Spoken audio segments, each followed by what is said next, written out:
안녕하세요. 윤우리 목사입니다. 우리 암송구절 빌립보서 4장 13절인데요. 나에게 능력 주시는 분 안에서 나는 모든 것을 할 수 있습니다. 아멘. 오늘 하나님께서 우리에게 주신 말씀은 사도행전 23장 31절에서 35절까지 말씀입니다.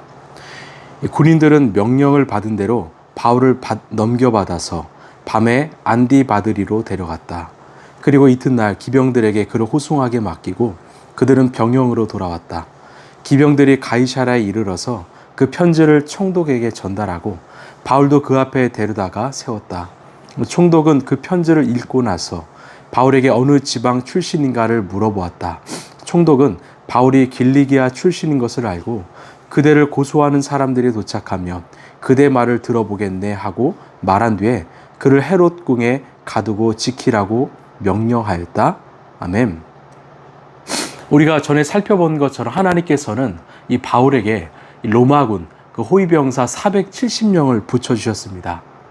그 바울을 죽이려 했던 유대인의 40명의 암살단보다 무려 10배가 더 많은 숫자이지요. 이것은 이미 바울에게 하나님께서 말씀으로 약속하셨기 때문입니다. 그 11절을 보시면 그날 밤에 주님께서 바울 곁에 서서 말씀하셨다. 용기를 내어라. 내가 예루살렘에서 나의 일을 증언한 것과 같이 로마에서도 증언하여야 한다. 이 하나님이 찾아오셔서 바울에게 너는 용기를 내라. 너가 정말 예루살렘에서 나를 증언한 것 같이 로마에서도 나를 증언해야 한다. 그렇게 하나님이 지켜주신다는 약속의 말씀이었습니다. 여러분, 우리가 날마다 말씀을 묵상하고 말씀을 쫓아야 되는 이유는 무엇일까요? 하나님이 그 말씀을 우리의 삶 가운데 성취하시기 때문입니다. 저는 믿음을 이렇게 정의하고 싶습니다. 바로 하나님께서 우리에게 주신 그 약속을, 그 말씀을 우리의 삶 가운데 성취하시는 것. 그래서 말씀을 쫓아야 합니다. 말씀을 따라야 하고 말씀에 순종해야 합니다. 그 인생이 승리한 인생일 줄로 믿습니다. 그래서 우리가 매일매일 묵상을 하는 이유도 바로 오늘 하루 그 말씀을 따라 살아가야 하기 때문이지요.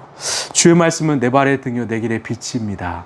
여러분, 말씀을 따라 정말 승리하는 빛으로 살아가는 우리 모두가 되길 바랍니다.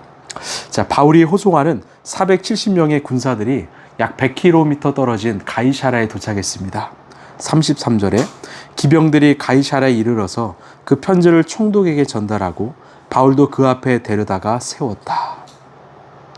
이 가이사랴에 도착한 기병이 총독 벨릭스에게 그 천부장의 편지를 전달하고 이 바울을 데려갔습니다. 34절을 보면 이 총독은 그 편지를 읽고 나서 바울에게 어느 지방 출신인가를 물어보았다. 총독은 이 바울이 길리기아 출신인 것을 알고, 자, 받은 편지를 읽어보았습니다. 그 편지에는 그 천부장의 허위와 또 허세와 이 거짓이 가득한 보고서였지요. 그리고 바울에게 어디 출신인지를 물었습니다. 이 바울은 다소 길리기아 출신이었죠.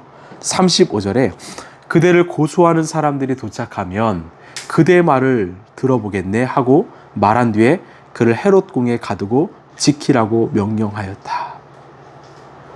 이 벨릭스는 이 바울의 말을 듣지 않고 이 바울을 고발하는 사람들이 오면 재판을 열고 이 바울의 말도 들어보기로 결정했습니다. 그리고 곧바로 헤롯 궁에 가두고 말았지요. 우리가 아는 것처럼 이 최종 목적지는 가이사랴가 아니었습니다. 바로 로마였지요. 그러면 이 바울은 빨리 로마로 가야 하지 않을까. 그런데 이 가이사랴에 있는 헤롯 궁에 오래 머물게 생겼습니다. 그리고 사도행전 24장을 보면 이 총독 벨릭스에 의해서 바울은 헤롯 궁에서 무려 2년을 갇혀 있어야 했습니다. 이 벨릭스는 역사가에 가면 참 돈을 좋아하고 뇌물을 받는 이 부패한 총독이었습니다.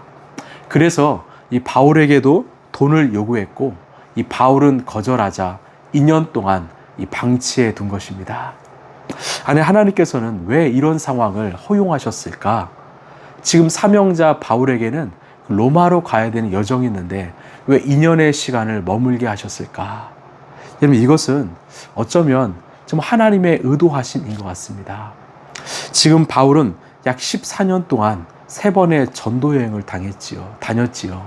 이 고된 여정길로 인하여 온몸이 녹초가 되었을 것입니다. 매질도 당했고, 또 바다에서도 조난을 당했고, 또 광야에서도 위험을 당했습니다. 가난과 추위와 더위와 굶주림으로 인한 고통을 당했습니다. 그리고 그는 쉬지 않고 로마를 향해 가기 위해 여정길을 떠난 것입니다. 그때 주님은 이 바울의 발걸음을 멈추게 하셨습니다. 어쩌면 2년의 시간은 강제로 허락하신 쉼과 안식의 시간인 것입니다. 이것은 하나님의 섭리였습니다. 다시 몸을 회복하고 추스리고 또 상처와 지병을 치료하고 무엇보다 하나님과 깊은 교제의 시간을 헤롯궁에서 누리게 하신 것입니다. 비록 2년의 시간은 지나갈지 모르겠지만, 그래서 바울의 겉사람은 늙어갔지만 바울의 속사람은 주님으로 인하여, 주의 말씀으로 인하여 더욱더 새로워졌을 것입니다. 여러분, 때로는 우리 인생에도 우리가 원치 않는 이 헤롯궁의 시간이 찾아올 때가 있을 것입니다. 여러분, 그때는요, 바로 하나님의 시간입니다. 하나님과 깊은 교제와 사랑을 통해서 우리의 내면이 회복되고 우리의 인격이 더욱더 예수님을 닮아가길 바라시는 하나님의 시간입니다. 우리의 겉사람은 늙어갈지 모르겠지만 우리의 속사람은 날로 새롭게 하시는 하나님의 시간입니다. 그래서 그 시간을 피하려 하지 말고 오히려 수용하고 더욱더 예수님을 바라보며 의지하며 우리 안에 있는 회복과 또 치유, 또 성장의 성숙의 시간을 가지시길 바랍니다. 지금 현대인들은 너무나 바쁘게 살아갑니다. 쉰다고 하지만 절대 쉬지 못합니다. 여러 가지 미디어와 또 여러 가지 소문과 소식과 어떤 상황으로 인해서 우리는 바쁘게 살아갑니다. 또 이런 말이 있죠. 이 마귀가 우리를 나쁘게 만들지 못하면 바쁘게 만든다. 하나님을 잃어버리게 만든다는 거죠. 그래서 주님은 우리에게 안식을 필요하다 생각하시고 안식의 시간을 허용하십니다. 쉼과 안식을 통해서 정말 예수님을 더욱 만나게 하시고 더 알아가게 하십니다. 그래서 우리의 시간 가운데 이 헤롯궁과 같은 억울함의 시간이 찾아왔다. 여러분, 그 안에서 주님과의 친밀한 교제, 깊은 교제를 누리십시오.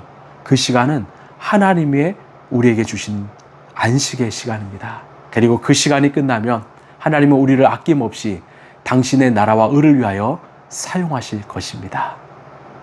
기도하겠습니다. 하나님, 때로는 우리의 삶 가운데 억울함의 시간이 옵니다. 정말 거친 풍랑의 시간이 찾아오고 이 바울에게 보면 이 헤롯궁, 이 감옥의 시간이 옵니다. 그런데 정말 그 시간을 통해서 우리는 주님을 바라보길 원합니다.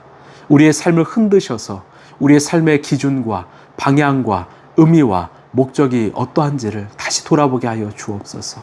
나를 철저하게 내려놓고 정말 예수님 중심으로 예수님을 구주 삼는 우리 모두가 되게 하여 주옵소서. 그래서 내 내면에 필요한 그 위로와 안식과 쉼과 회복과 성숙과 성장의 시간을 주님 우리에게 허락하여 주시옵소서.